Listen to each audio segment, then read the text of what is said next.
Bueno, vamos a continuar. ¿Está listo? Ahí prepare su Biblia o encienda, la verdad. Hoy es el mensaje número 3 de esta serie, Dios es santo, el Dios que es santo. Y este tercer mensaje lo he titulado Tomando en serio a Dios. Tomando en serio a Dios.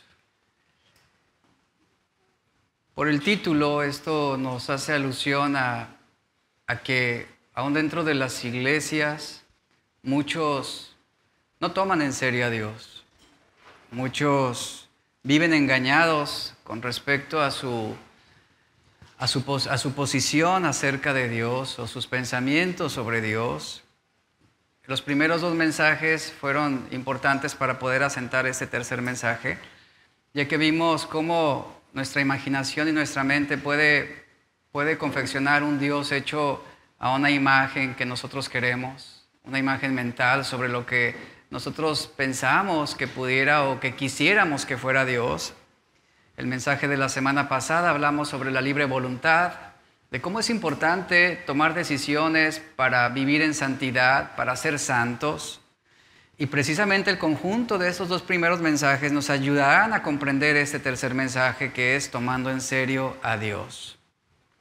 La capacidad de elegir es muy importante y es muy vital, es totalmente importante para poder, como dice Primera de Pedro, ser santos. En otras palabras, la santidad debe ser confirmada por opciones reales que tomamos y que nos llevan a una plena relación con Dios. ¿Sabía usted que cada decisión que toma debe llevarlo a una relación plena con Dios? Si en su trabajo usted decide ser íntegro, eso lo está llevando a una relación plena con Dios. Si en su matrimonio usted decide mantenerse fiel, eso lo lleva a una relación plena con Dios.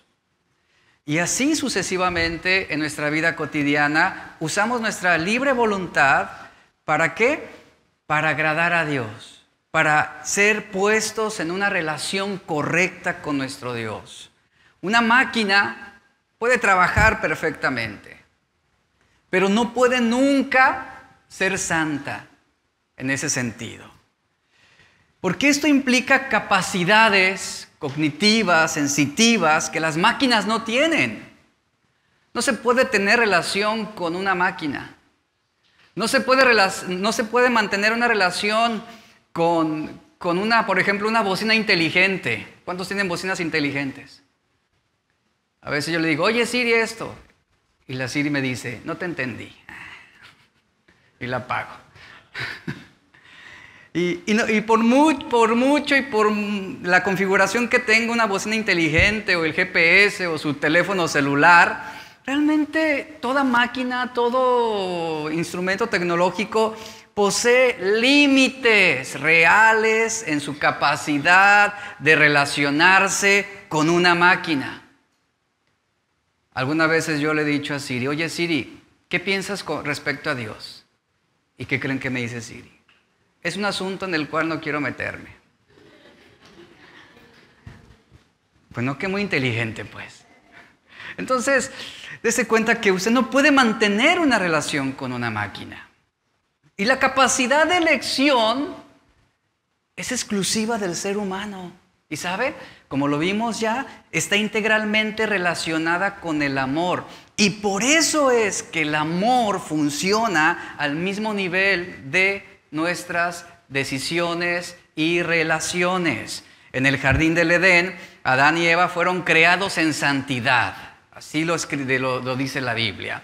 Pero esa santidad no habría ido más allá de mera inocencia positiva, si no hubiera existido la posibilidad de ser confirmada a través de un acto de obediencia que los pudiera o atraer a Dios o alejarlos de Dios. Y es ahí donde Adán y Eva ejercieron su libre voluntad. En el Edén se ofreció la opción de obedecer o desobedecer a Dios. Dios dijo, no comerán de ese fruto, porque el día que del coman morirán. Y ahí ese acto esa opción que se les presenta de obediencia o desobediencia, se convierte en el punto focal de una posible relación continua con Dios o de una posible rebelión contra Dios. Y bueno, ¿qué sucedió? El hombre optó por llevar una rebelión contra Dios. Eva comió, dio también a Adán, el cual comió, y ambos, hombre y mujer, entraron en una comunión de rebelión contra su Creador. Al tener libre voluntad, yo me puedo mover en la posibilidad del rechazo. Es decir, yo puedo decidir no obedecer a Dios. Puedo decidir no santificarme, no honrarlo. En este sentido, podemos decidir seguir nuestro propio camino y vivir nuestras propias vidas en contra de la voluntad divina. ¿Cómo lo sabemos? Dios no es el autor del mal. Sin embargo, Él permitió, y reitero esto, Él permitió la posibilidad de que existiera la capacidad humana para elegir, para otorgar la posibilidad mayor de tener una verdadera relación con Él. Por eso ejercemos nuestra libre voluntad y el uso que le damos a esa libre voluntad va a determinar la condición de nuestro corazón. Es en este sentido que Santiago 4:8 nos dice: acérquense a Dios y Él se acercará a ustedes. Pecadores, límpiense las manos, ustedes los inconstantes, purifiquen su corazón. Esto en la versión NBI. Santiago no le está hablando a los incrédulos. Santiago no está en una campaña evangelística, ¿verdad?, queriendo atraer a muchos a Cristo. Él está hablando a la iglesia. Él está hablando a la iglesia, a cristianos. Y Él está dando esta instrucción: si ustedes se acercan a Dios, Él se acercará a ustedes. Y esos cristianos, obviamente había algunos pecadores en ese grupo, ¿y qué les dice? Pecadores, límpiense las manos. Había también cristianos inconstantes, ¿y qué les dice? A ustedes, los que son de doble ánimo, purifiquen sus corazones. Ejerzan esa libre voluntad para decidir acercarse a Dios, para limpiar sus manos, para purificar sus corazones. Y Santiago nos está diciendo que hay algo más que se necesita, además de pedir y esperar recibir pasivamente las bendiciones de Dios. Y las dos primeras frases alientan a fomentar una comunión voluntaria, íntima con Dios, lo cual demanda una sumisión en humildad y una voluntad decidida en acercarnos a Dios. Y como respuesta a esa determinación, al uso de nuestra libre voluntad, en respuesta a ese llamado de Dios, Santiago dice: Él se acercará a ustedes. Él se acercará a ustedes. Esas frases que utiliza Santiago parecen estar inspiradas en Zacarías 1:3 y Malaquías 3:7, que dice: vuélvanse a mí y yo me volveré a ustedes. Y es puntual marcar que estas palabras, y reitero esto, no van dirigidas a los impíos ni a naciones paganas, no iban dirigidas a grupos fuera de la iglesia, iban dirigidas a los creyentes, a cristianos que estaban tomando en poco valor su relación con Dios. No estaban tomando en serio a Dios. La palabra que usa para pecadores Santiago es la palabra amartolos en el griego, que quiere decir, fíjense el énfasis de esta palabra en el griego, amartolos, que significa o hace alusión a un pecador empedernido.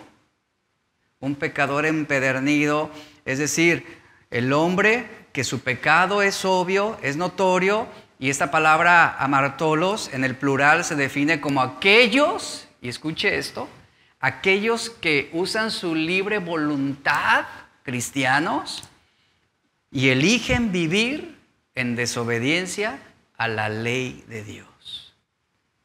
Y marca también a esos cristianos que tienen un amor dividido. ¿Entre quién? Entre Dios y las riquezas, entre Dios y el mundo. Es lo que está marcando aquí. Cuando pensamos en la Biblia, Muchos dicen, es que el Antiguo Testamento es muy difícil, es muy pesado de poder interpretar. Y el Nuevo Testamento es más sencillo, es más simple, fluye más fácilmente. Ahora, muchos llegan a creer erróneamente que el Antiguo Testamento está lleno de leyes y mandamientos que resultan ya innecesarios, porque pues dicen, son difíciles de entender y bueno, estamos ya en el Nuevo Pacto, ya el Antiguo Pacto ya quedó atrás. Y por eso muchos se enfocan en el Nuevo Testamento, porque dicen, es que aquí en el Nuevo Testamento es más sencillo conocer a Dios bajo las normas de la gracia o el Nuevo Pacto que se nos ha presentado. Estas ideas con respecto a cómo vemos el Antiguo y Nuevo Testamento, estas ideas y ese rechazo al Antiguo Testamento son ideas meramente por ignorancia. ¿Por qué? Porque lo que nosotros leemos en el Nuevo Testamento, todo lo que leemos ahí en el Nuevo Pacto, sencillamente es el cumplimiento de muchas cosas que se relatan en el Antiguo Testamento. Desde los actos externos, los rituales, las ceremonias, todo lo que Dios implementó en el templo, con los sacerdotes, con los levitas y hasta las intenciones más profundas del corazón podemos dar una interpretación ahí. Por ejemplo, en el Antiguo Testamento hay un llamado al pueblo de Dios ¿de qué? De amar a su prójimo, amen a su prójimo. Y Jesús en el Nuevo Testamento nos llama a mostrar el amor aún más allá del prójimo. Jesús nos dice que debemos amar a nuestros enemigos. Mateo 5:44. ¿Quiénes son tus enemigos? Aquellos que intencionalmente buscan tu mal, aquellos que te maldicen, aquellos que cometen una injuria contra ti con la intención, fíjate, con la intención de afectarte, de desacreditarte, de hacerte perder tu buen testimonio. Eso es un enemigo, alguien que se levanta contra ti. Y Jesús va más allá del simple hecho de decir amén a un desconocido, amén a uno cercano a ustedes. Jesús en el Nuevo Testamento nos dice amén a sus enemigos. Otro ejemplo es el Antiguo Testamento prohibió al pueblo de Dios cometer el acto de adulterio, Éxodo 20:14. Y este mandamiento se mantiene vigente en Lucas 18:20. Pero Jesús va más allá del simple acto físico de adulterio. Jesús nos dice que además es pecado el siquiera mirar a una mujer con lujuria en nuestros corazones. Mateo 5:28 habla sobre esto. Y la razón por la que Jesús dice precisamente que su yugo es fácil y su carga es ligera, esas son palabras de Jesús, mi yugo es fácil y mi carga es ligera, no deben entenderse, como algunos interpretan, en el sentido de una menor responsabilidad con los principios y con las exigencias del Antiguo Testamento en comparación con el Nuevo Testamento. No debe interpretarse de esa manera. No debe interpretarse así. Jesús dice claramente que ahora estamos bajo el nuevo pacto, sí, vivimos bajo la gracia y no bajo la ley, pero las demandas legales de Dios, ponga atención a esto, las demandas morales de Dios, tanto en el Antiguo Testamento como en el Nuevo Testamento, siguen vigentes para alcanzar la santidad. El punto principal aquí es ver que a pesar de que no estamos bajo la autoridad del antiguo pacto, los 613 mandamientos en el antiguo pacto, Antiguo Testamento, eran específicos para la formación de Israel como una nación separada y santa. Ahora, decir que Dios nunca pudo haber dado estos mandamientos, ya sea porque no los entendemos o porque ya no se renovaron, por ejemplo, en el Nuevo Testamento, esto sería enfrentar al Dios del Antiguo Testamento contra el Dios del Nuevo Testamento, y no es así. Hay un solo Dios. Y es el mismo Dios, un Dios que no cambia, que es inmutable, que es el mismo ayer, hoy y por siempre. Y el Dios del Nuevo, o lo que leemos en el Nuevo Testamento, es el mismo Dios del Antiguo Testamento. Ahora, esta idea de la perspectiva sobre dos aparentes dioses, el del Antiguo y Nuevo Testamento, Esto surgió a partir de una antigua herejía que fue enseñada notablemente por un cristiano primitivo conocido como Marción. Este hombre vivió en el siglo II. Este hombre enseñó que el Dios del Antiguo Testamento era un Dios iracundo, un Dios vengativo, y que era un ser separado e inferior del Dios del Nuevo Testamento, que es un Dios en el Nuevo Testamento que se nos presenta como un Dios que todo lo perdona, un Dios de toda misericordia, de toda gracia. ¿Qué sucedió? Que este vistazo doctrinal de Marción fue rechazado inmediatamente, considerándolo una peligrosa herejía. Se consideró herejía porque la interpretación de cómo es Dios fue de manera fragmentada y desequilibrada, ya que Marción no consideró la misericordia y la gracia de Dios que encontramos en el Antiguo Testamento, y también debido a que Marción ignoró los principales pasajes en el Nuevo Testamento que nos revelan también la ira y el juicio de Dios. Hubo una interpretación fragmentada, y es un error en el que muchos pueden incurrir. Y es importante, iglesia, ver que toda la Biblia nos revela la naturaleza completa de Dios. Es un error garrafal enfrentar a un versículo en contra de otro. Debemos ver la Biblia como un diamante bien cortado, bien pulido, con muchos lados y con muchas dimensiones que dan una inmensidad de brillos coloridos, que tiene la capacidad de absorber, de refractar y reflejar la luz. Todo ese maravilloso centelleo y ese brillo de manera unificada revela una belleza y una gloria única. Así es como nosotros debemos ver a Dios. Así es como nosotros debemos verlo a Él. Él es el único Dios verdadero y Él no dejará de ser. Aquí hay un punto muy importante sobre el tema de la santidad de Dios, y es hablar sobre el juicio de Dios. Si hablamos de justicia, tenemos que hablar sobre juicio. Si hablamos de santidad, inevitablemente e implícitamente debemos aprender sobre lo que es el juicio de Dios. Hay una belleza en el juicio de Dios, ¿sabía eso? Hay una belleza en el juicio de Dios. Hay algo maravilloso en ese término juicio cuando éste viene de Dios. Cuando pensamos en el juicio que los hombres ejercen, uno siempre está indispuesto o uno siempre está renuente porque la justicia humana no es perfecta, porque se han cometido errores garrafales en juicios, en condenas. Ha habido impunidad, ha habido corrupción. Y nosotros, al pensar en juicio, realmente nos parece algo dudoso en muchas ocasiones. Pero hablar sobre el juicio de Dios no es algo que debe darnos cierto temor o que debemos mantener una postura antagonista. Hablar sobre el juicio de Dios ciertamente no es algo muy popular ni aceptable. Si quisiéramos lograr ser una iglesia popular e influyente, lo primero que deberíamos descartar de nuestra predicación sería hablar sobre justicia y juicio. ¿Por qué razón? Porque a la gente no le gusta el término juicio. No le gusta. Pero cuando tenemos una visión equilibrada, tanto del Dios que se presenta en el Nuevo Testamento y el Dios que vemos en el Antiguo Testamento, que es el mismo, cuando tenemos esa visión equilibrada sobre Dios como juez, eso cambia considerablemente la manera en cómo vemos las cosas. Ya que el juicio de Dios es un centelleo de su santidad. El mundo es lo que es, porque, ¿sabe por qué el mundo es lo que es? Porque no estamos viendo más evidencia del juicio de Dios. ¿Y por qué no estamos viendo más evidencia del juicio de Dios en la actualidad?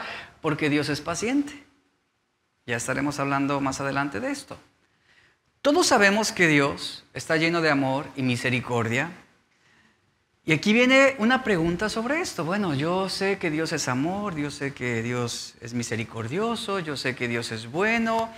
Y normalmente a las personas siempre les presentamos una faceta de Dios y siempre el cliché es Dios te ama, Dios es amor.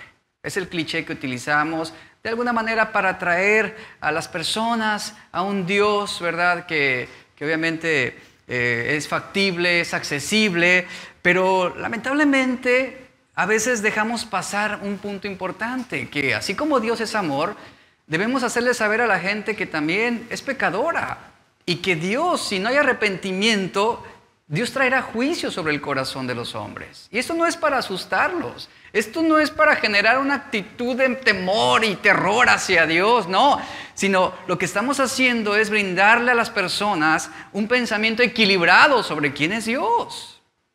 Es eso simplemente, no es infundir miedo sobre Dios. Todos sabemos que Dios está lleno de amor y misericordia, así que viene una pregunta: ¿cómo conciliar estas cualidades de Dios con pasajes bíblicos acerca de su juicio? ¿Cómo?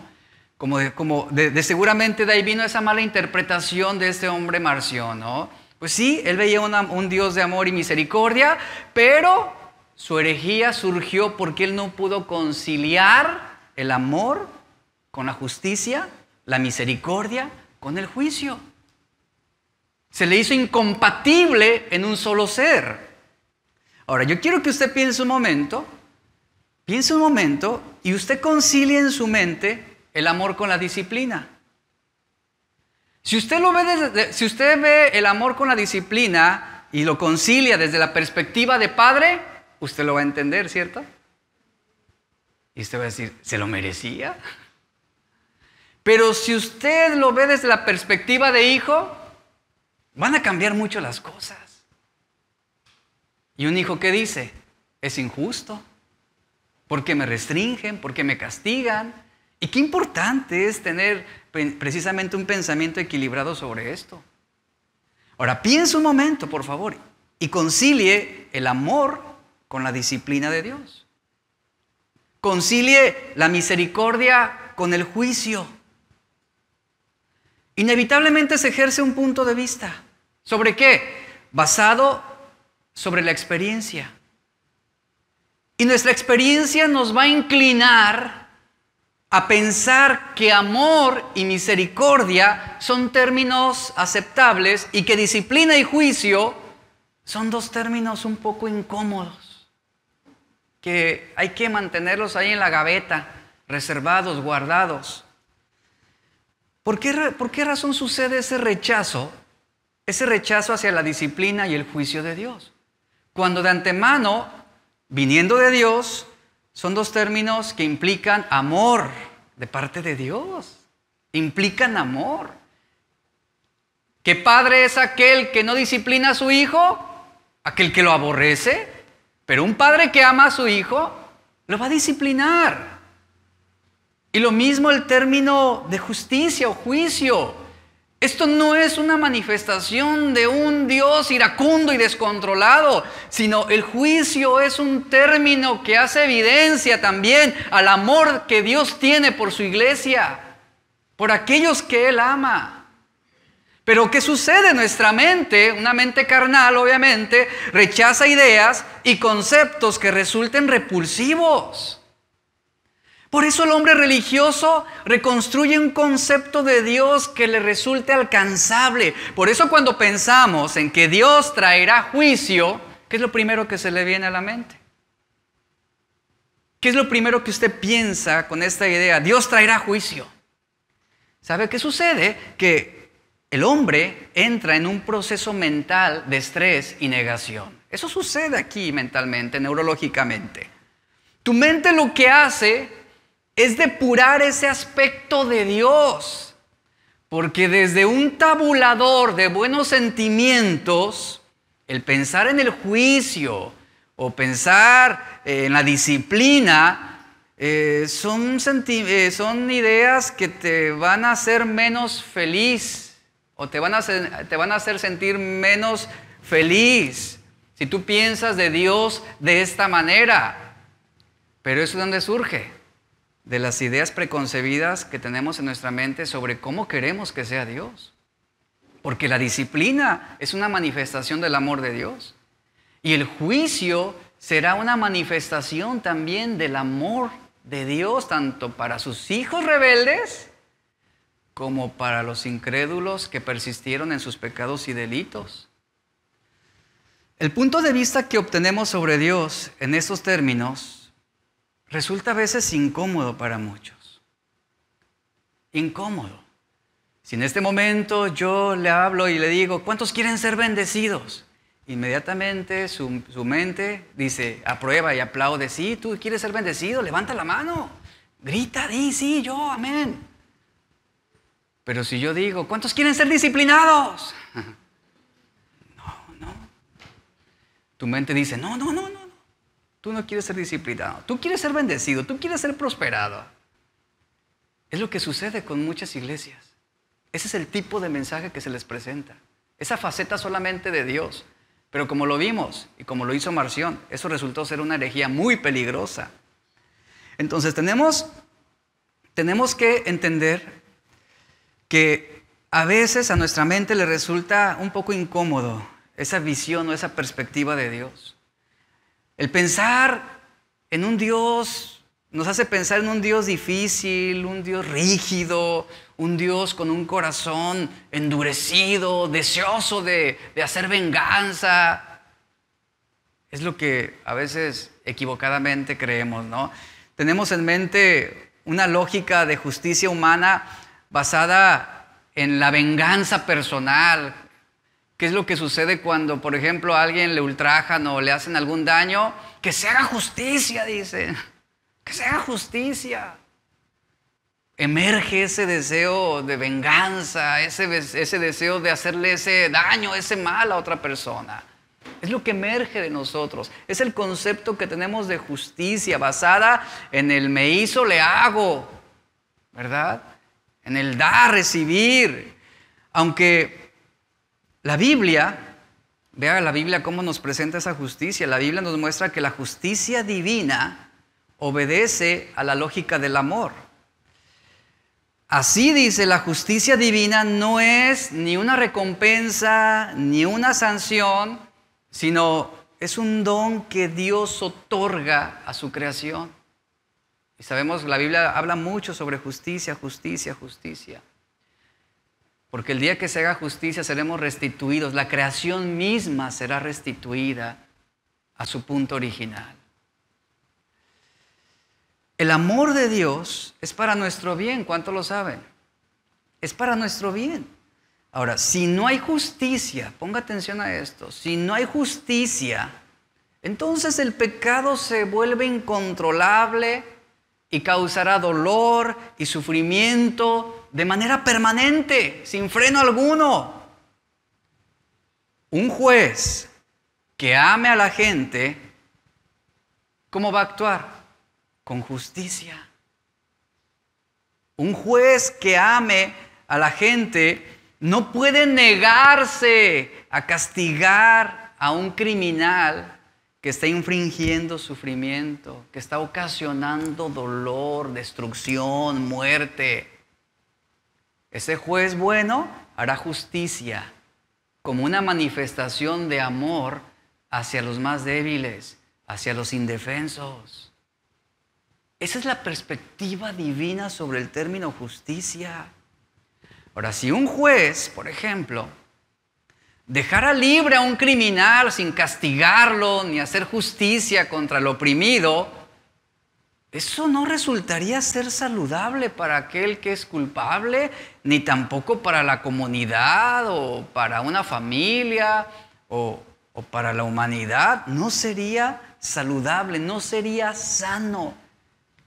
De la misma manera, Dios, como nuestro Padre Celestial, no puede permitir que el pecado quede sin castigo, en ese sentido.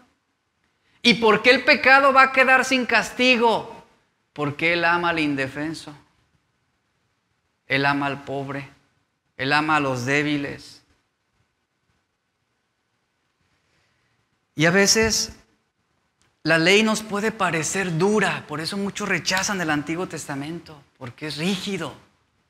Pero Dios sabía Dios sabía que la ley era ese ayo, dice Pablo a los Gálatas, ese tutor, ese maestro. Esa ley era ese tutor necesario para enseñarnos lo que necesitamos saber acerca de la posición, de nuestra posición con respecto al pecado. Esa ley nos mostraría a Cristo. Esa ley nos haría saber acerca de esa oposición que a veces tenemos en contra de Dios. La ley marcaría cuál es nuestra posición aquí. Y esa ley era importante, necesaria para forjar al pueblo, forjar a la iglesia a una vida en santidad, a una vida en consagración, que dejara de hacer lo malo. Ahora, nuestra tendencia es malinterpretar muchas cosas en el Antiguo Testamento. ¿Y por qué se da esa tendencia? Porque nuestra apreciación sobre Dios, repito, es fragmentada, no es completa. Y nuestro mal está en querer aislar ciertos atributos de Dios de los demás y utilizarlos de manera injustificada, en vez de mantenerlos todos juntos, de manera que tengamos una imagen completa de quién es Dios. Y así como sabemos que Dios es amor, también sabemos que Dios es un juez justo. Y así como sabemos que Dios es misericordioso, también sabemos que es un Dios que disciplina. Y a pesar de que ya no estamos bajo el régimen, ¿sí?, de la ley establecida para el pueblo de Israel en el Antiguo Testamento, Pablo claramente nos dice en Romanos 7:12 que la ley es santa y el mandamiento es santo, justo y bueno. Santo, justo y bueno. Esto significa que no fue solamente, o no es suficiente en ese sentido, que la ley no fue suficiente para salvarnos, pero sí fue crucial para señalarnos el camino de la santidad que nos llevaría finalmente a la fe en Cristo Jesús. En Gálatas 3, 24, entre Gálatas 3, 24 y verso 25, Pablo dice: de manera que la ley ha sido nuestro guía, nuestro ayo, dice la Reina Valera, para llevarnos a Cristo, a fin de que fuéramos justificados por la fe. Ahora que ha llegado la fe, dice, ya no estamos sujetos a la ley o al guía, es lo que dice Pablo. Claramente aquí, una frase importante que menciona aquí, que finalmente dice, hemos llegado a ser justificados por la fe.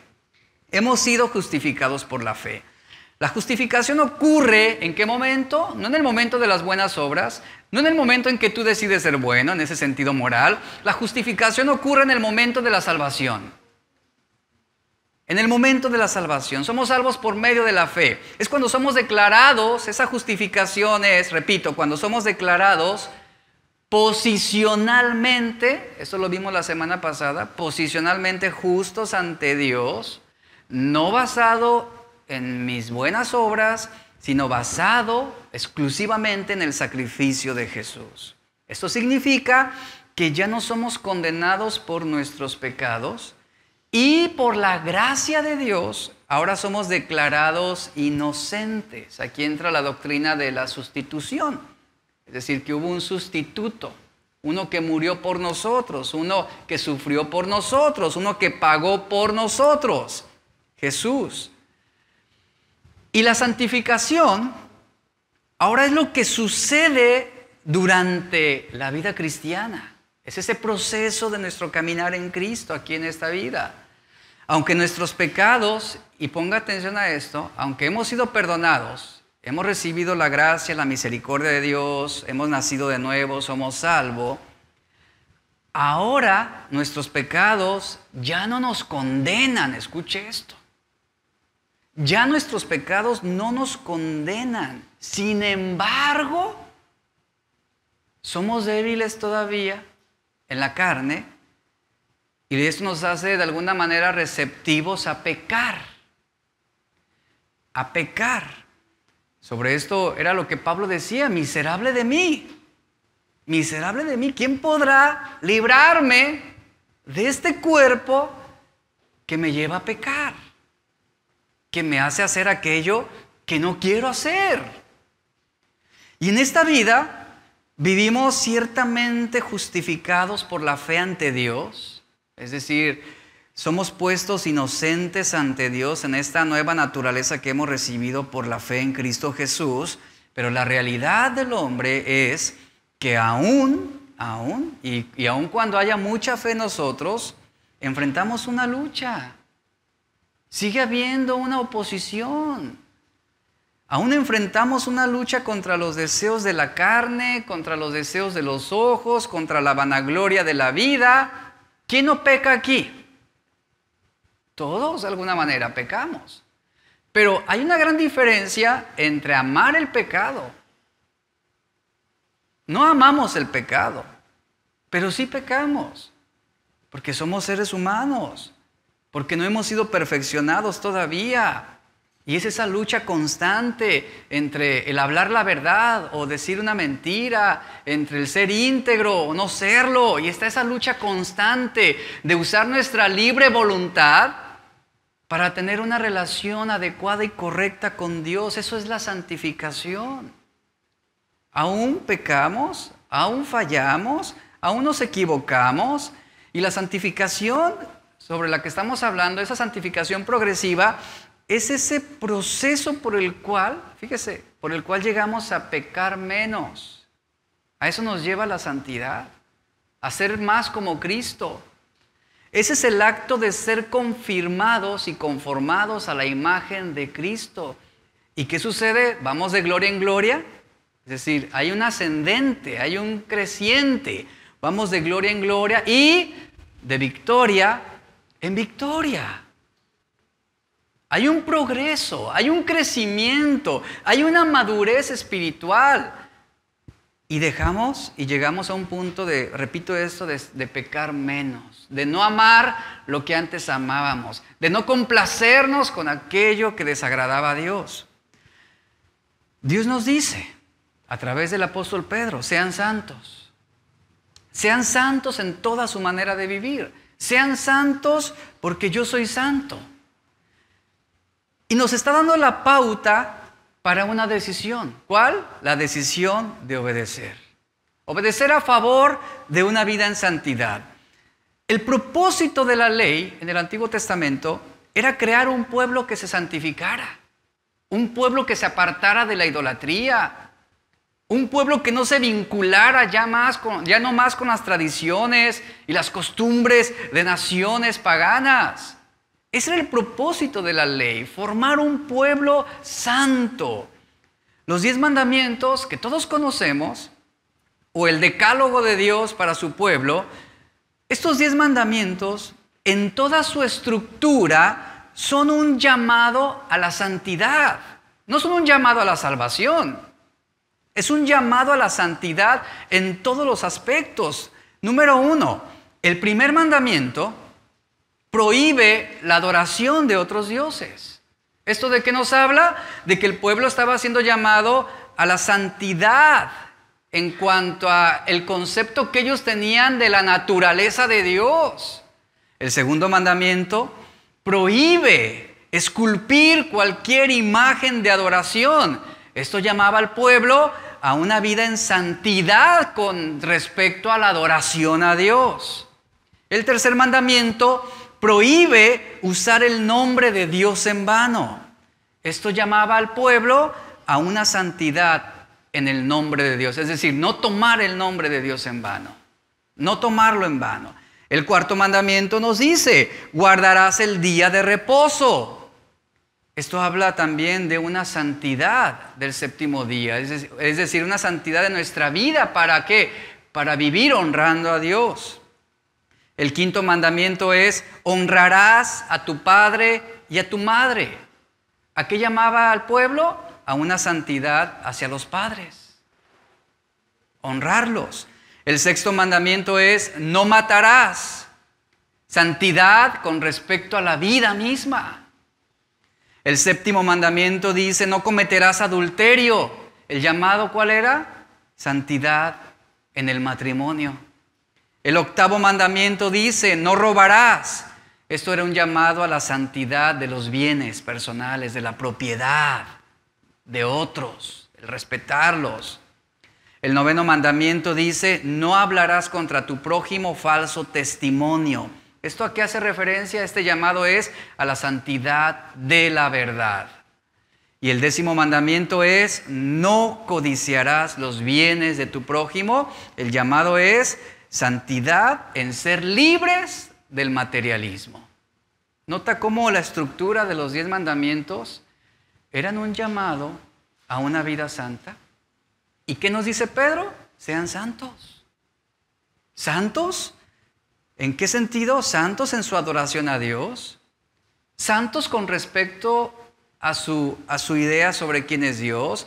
Santos en no tomar el nombre de Dios en vano. Santidad en adorar a Dios, en bendecir a Dios. Santidad en la familia, santidad en la vida, santidad en el matrimonio, santidad en tu trabajo, santidad en tu negocio, en la propiedad, santidad en hablar la verdad.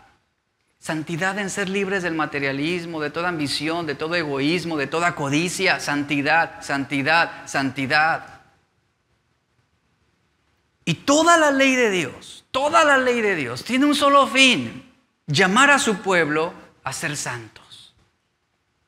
Y el propósito de la ley no era salvar, sino crear un pueblo santo, separado de todas las naciones y apartados de todo mal. Y eso significa mucho más que personas simplemente esforzándose por hacer cosas buenas. Va más allá la santidad de esto. Esto va más allá de personas esforzándose voluntariamente para dejar de fumar 10 cajetillas de cigarros y solamente fumar una. Va más allá de este tipo de acciones que de alguna manera nos pudieran dar ciertos atributos morales, ¿no? En ese sentido, va más allá, significa mucho más. Por eso Primera de Pedro nos está diciendo 14 y 16, sino así como aquel que nos ha llamado es santo, sean, voluntad, intención, determinación, sean también santos en toda su manera de vivir, porque está escrito, sean santos como yo soy santo. Esto es un llamado a manifestar santidad en toda tu manera de vivir. Santidad en toda tu esencia, santidad en tus preferencias, santidad en tu forma de entretenimiento, santidad en tus conversaciones, santidad en tu matrimonio, santidad en tu trabajo, santidad en tu familia, santidad en tu negocio, santidad en tus redes sociales. Porque amar el pecado es elegir la ausencia de Dios. Amar el pecado es determinar, elegir, apartarnos de Dios. Eso es. Adán y Eva se ocultaron entre los árboles del huerto. Y la Biblia nos dice, Génesis 3:10, que Adán respondió al Señor y le dijo, ay, te oí en el huerto y tuve miedo porque estaba desnudo y me escondí. ¿Qué eligió Adán? Eligió la ausencia de Dios. Eligió ocultarse, esconderse. Jonás, ante el rechazo del mandamiento de Dios, lo encontramos en un puerto marítimo pagando su pasaje en un viaje que lo llevaría al lugar contrario en donde Dios lo necesitaba. ¿Qué hacía Jonás? También apartándose de Dios. Entonces, la desobediencia es la decisión de vivir lejos de Dios. La ausencia de Dios. En Jeremías 23, versos 23 y 24, dice, ¿soy yo Dios de cerca solamente? Dice Jehová, y no de lejos. ¿Se ocultará alguno, dice Jehová, en escondites donde yo no lo vea? ¿No lleno yo, dice Jehová, el cielo y la tierra? ¿Qué sucedía aquí? ¿Por qué esas palabras? Porque el hombre, en su propia sabiduría, ellos creían que podían hacer cosas ocultas o esconderse de Dios. Creían que podían ser infieles, por ejemplo, a su esposa y que nadie se diera cuenta. creían que podían ser inmorales y esto no se sabría. ¿Por qué? Porque no hay un lente, no hay una cámara que pueda grabar, ¿verdad?, esa ofensa o esa anomalía. Y había en ese tiempo, en el contexto de esos versículos, es que en aquellos tiempos había hombres que se autonombraron profetas de Dios. Se autonombraron profetas de Dios. Y esos hombres se presentaban ante el pueblo y les decían: oh, tuve un sueño, tuve una visión, tuve una revelación. Y lograban ganar adeptos o seguidores porque les profetizaban lo que ellos querían. Profetizaban lo que la gente quería escuchar. Sin embargo, todo lo que ellos profetizaban, todo lo que ellos decían, eran puras mentiras. Porque surgían del engaño del corazón de ellos mismos, porque estaban manipulando la verdad, estaban engañando. Las formulaciones que ellos presentaban eran de mentes engañosas porque estaban interpretando mal el carácter de Dios. Y esa persuasión hizo que muchos del pueblo de Dios corrieran a seguir a Baal, que se involucraran en la idolatría.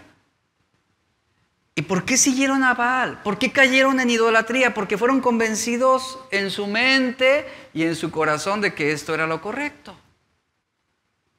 Y Jeremías corrige. Y Jeremías dice: Dios es omnisciente. Dios es omnipresente. De modo que no hay ninguna cosa de tu vida que esté fuera de su alcance. Ninguna cosa de tu vida que esté fuera de su alcance. Incluso las intenciones, incluso los malos deseos, no están seguros en tus escondites más profundos.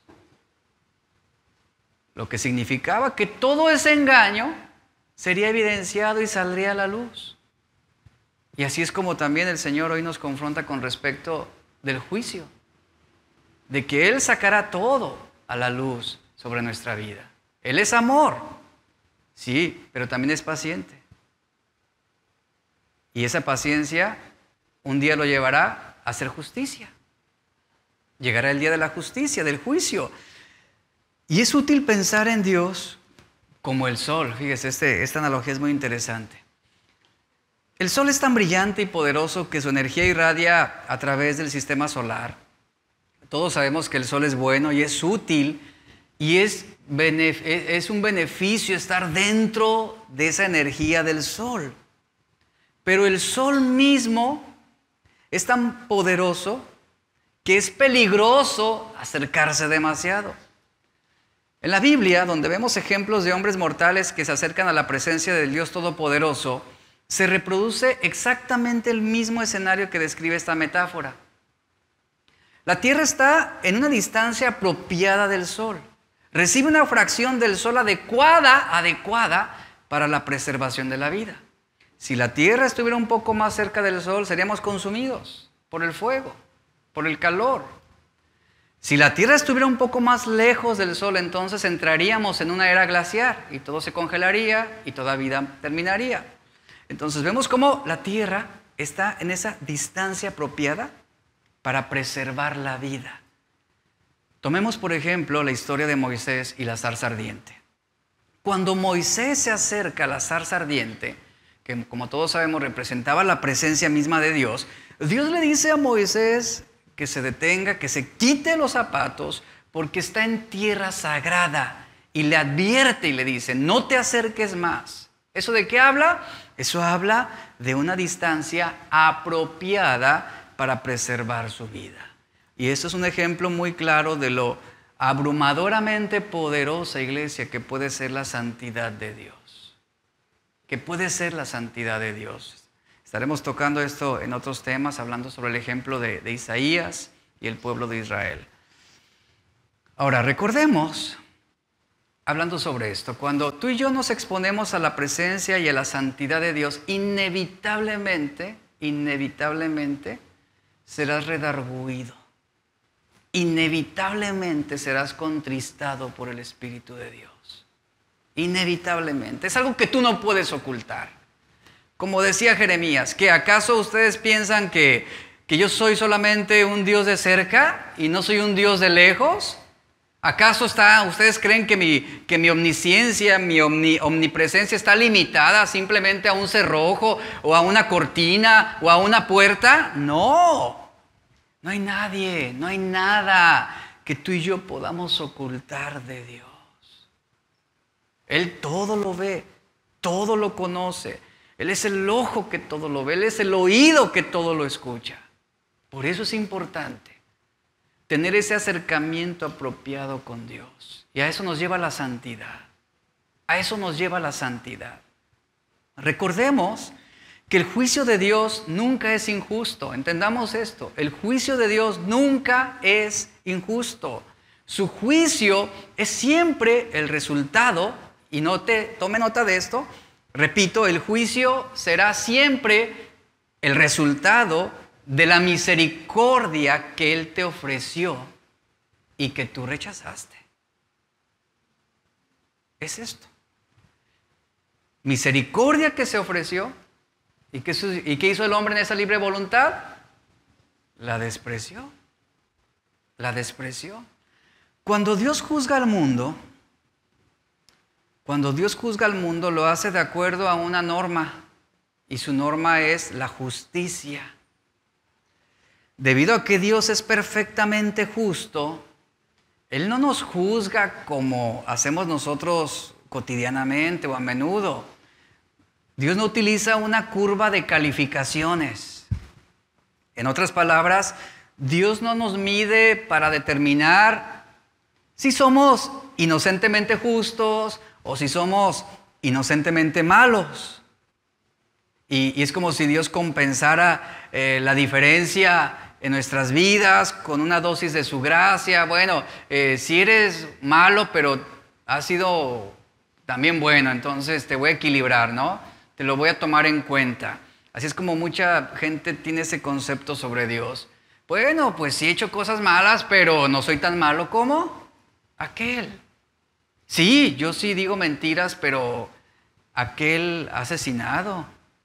Aquel ha cometido robo, ha ultrajado. Sí, yo sé que soy malo, pero hay peores que yo.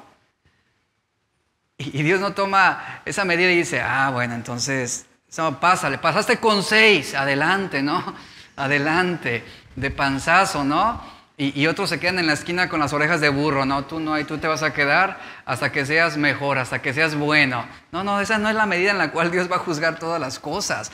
Dios no nos mide para determinar en base a una moralidad si somos realmente aceptables o no aceptables. No es así. Mire, eso es una mala interpretación de los atributos de Dios. Y lo que hacemos a veces con esas ideas es enfrentar un atributo contra otro, como lo vimos en el primer mensaje.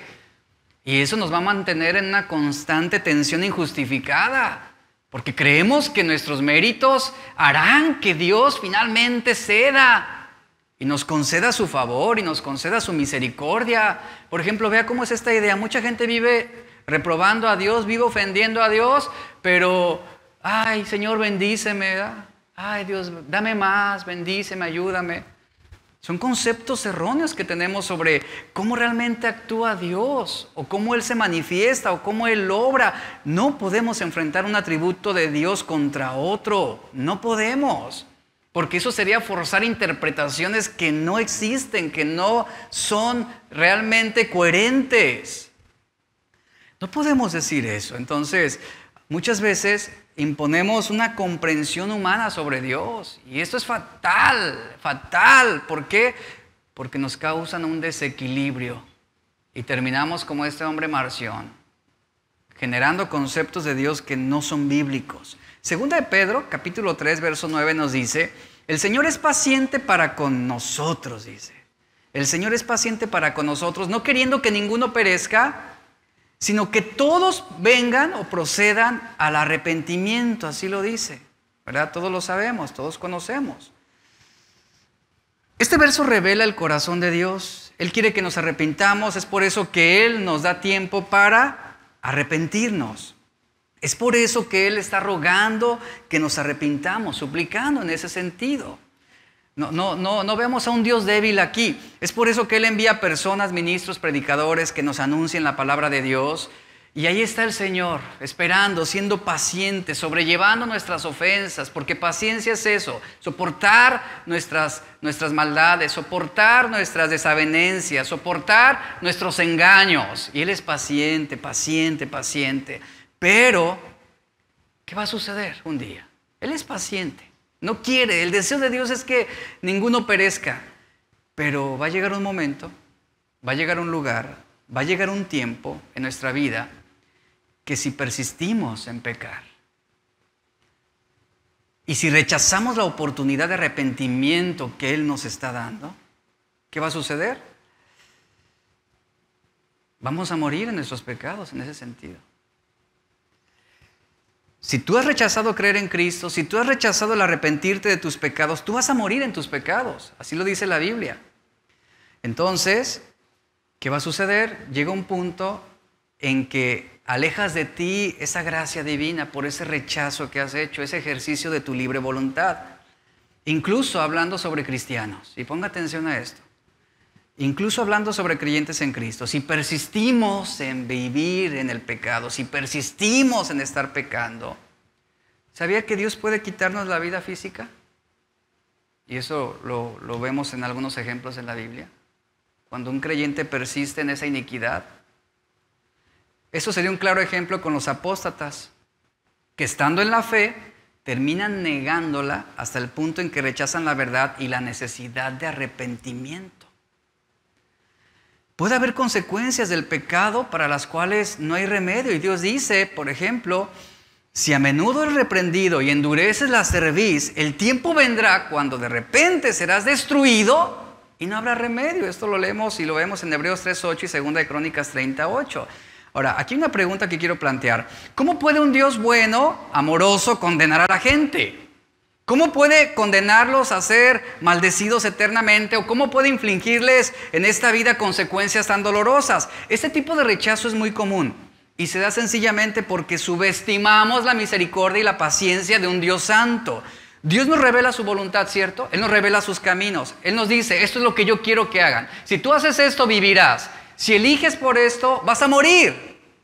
Él revela su verdad y Él envía advertencias constantes a aquellos que desobedecen. ¿Y sabe algo? En su misericordia, en su paciencia, Él nos da tiempo para reconocer nuestro mal camino y para convertirnos de esos malos caminos. Dios es misericordioso, es paciente, Él es santo. Esto es algo asombroso de Él. Él es un Dios santo que es misericordioso y paciente, repito. Sin embargo, nuestra confección de Dios en nuestra mente nos hace muchas veces subestimar lo santo que Él es, lo paciente que Él es y lo misericordioso que Él es.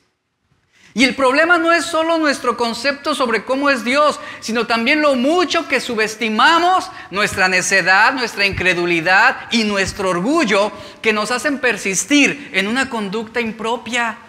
Cuando la Biblia declara que Dios es justo, significa que Él es santo, es perfectamente justo, es infinitamente santo. Eso significa que incluso el más pequeño pecado no puede quedar sin respuesta en la presencia de Dios. Y de hecho, en el Nuevo Testamento, Santiago enseña, porque cualquiera que guarde toda la ley, pero ofenda en un punto, ¿qué sucede? Será culpable de juicio. Será culpable de juicio. Y aquí Santiago nos está cuidando en contra de tener una obediencia selectiva. La clase es esa clase de personas que seleccionan y escogen los mandamientos de Dios que deben ser obedecidos y los mandamientos que se pueden ignorar de una forma segura. No, nuestra obediencia a la voluntad de Dios no puede hacerse sobre una base selectiva. No podemos escoger la parte que nos agrada y descartar la que nos desagrada. La voluntad de Dios, iglesia, no es fragmentaria. Toda la ley es una expresión de su voluntad para su pueblo y constituye un todo. Y sobre este punto hay algo bien importante y ya estoy terminando. El juicio de Dios, hablando sobre el juicio de Dios, Dios establecerá su juicio. El juicio de Dios es convocado cada vez que Dios presenta su norma infinita de justicia y santidad contra el mundo. Todo pecado, repito, va a ser juzgado. Pablo a los romanos enseña que la paga del pecado es muerte. Para decirlo de otra manera, Dios mira el mundo y ve en él todos los poderes destructivos del mal que están desatados en el mundo y Él está decidido a ponerlos, ahora sí que en orden, a restaurar su creación a su diseño original, en su gloria y en su santidad. Y la Biblia nos habla sobre ese tiempo donde vendrá ese juicio de Dios. En la Biblia hay algunos ejemplos muy representativos de ese juicio. A veces leemos ejemplos del juicio de Dios en la Biblia que son bastante impresionantes y difíciles de comprender. Hombres que pecaron y que cosecharon las consecuencias de sus pecados en esos juicios que fueron pensados como un remedio para llevarlos al arrepentimiento. Pero en lugar de los hombres arrepentirse, ellos cerraron sus puños contra Dios y persistieron en sus males. Maldijeron a Dios. Y las consecuencias de sus propias decisiones deliberadas tuvieron un resultado.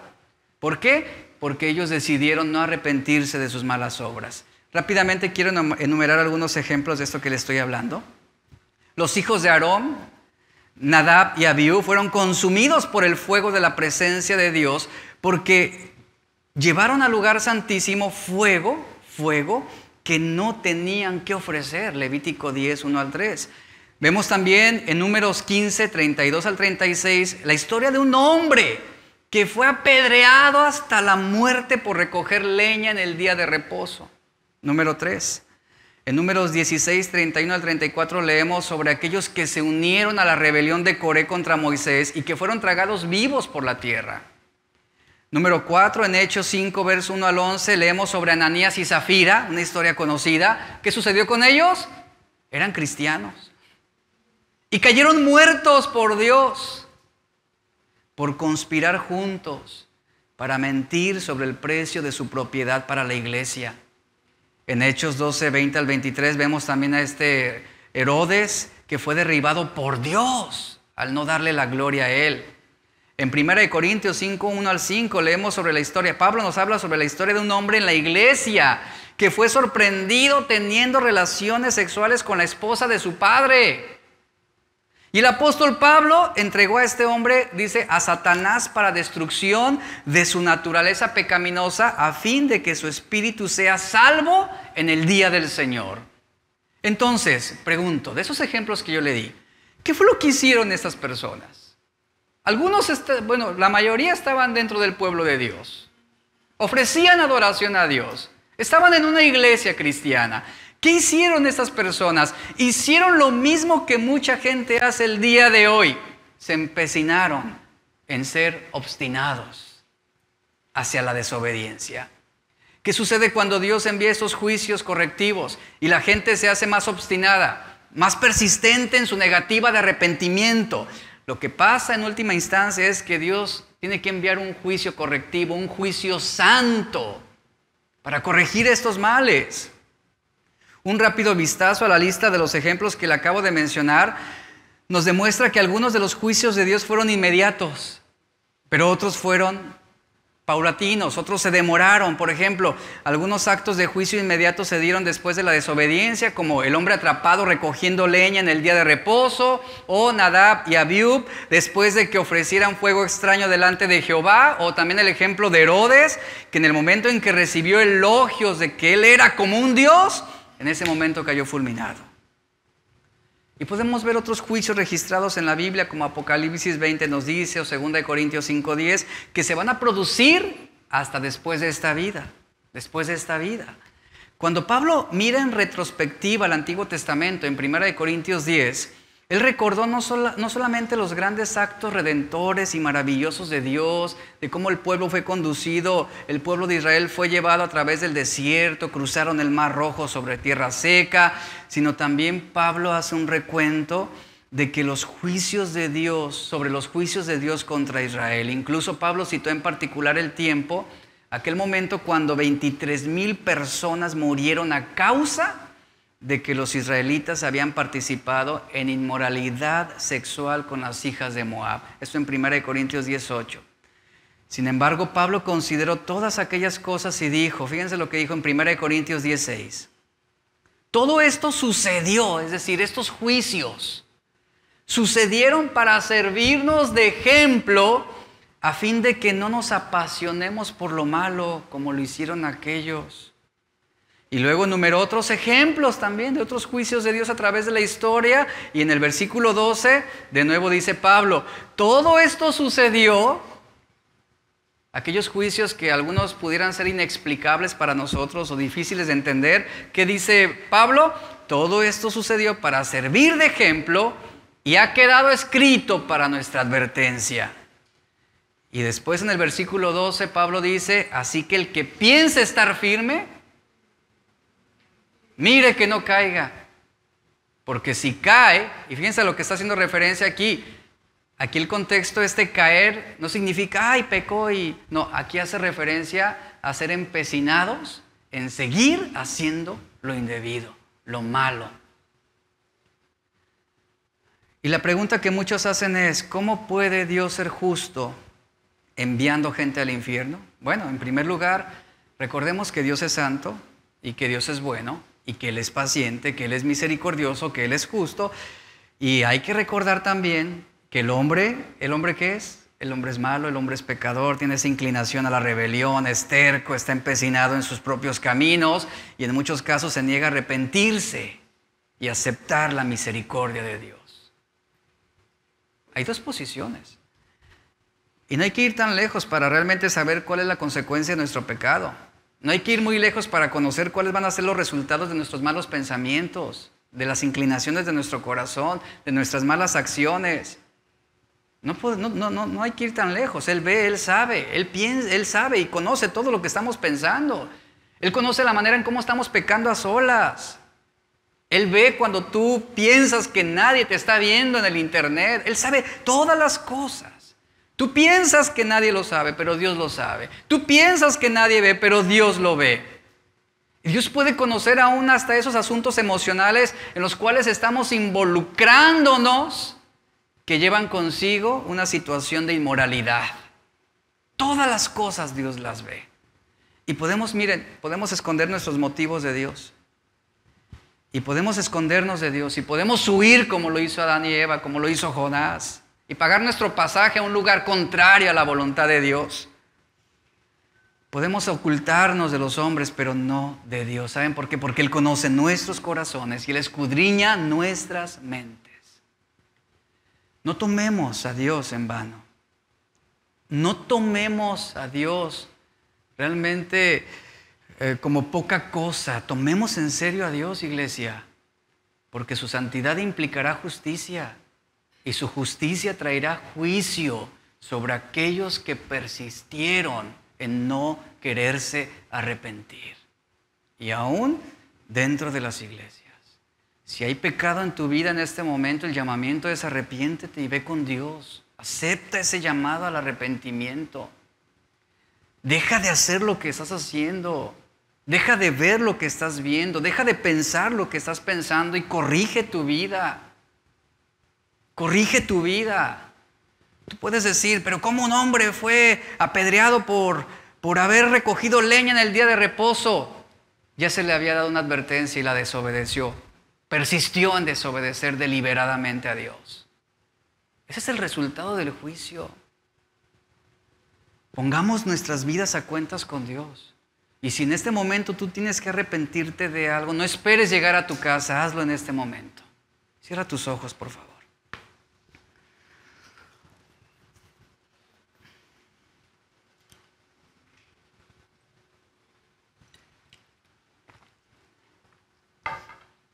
Eso es lo que hace la santidad de Dios, iglesia. Revela la condición de quienes somos realmente. Revela lo que somos.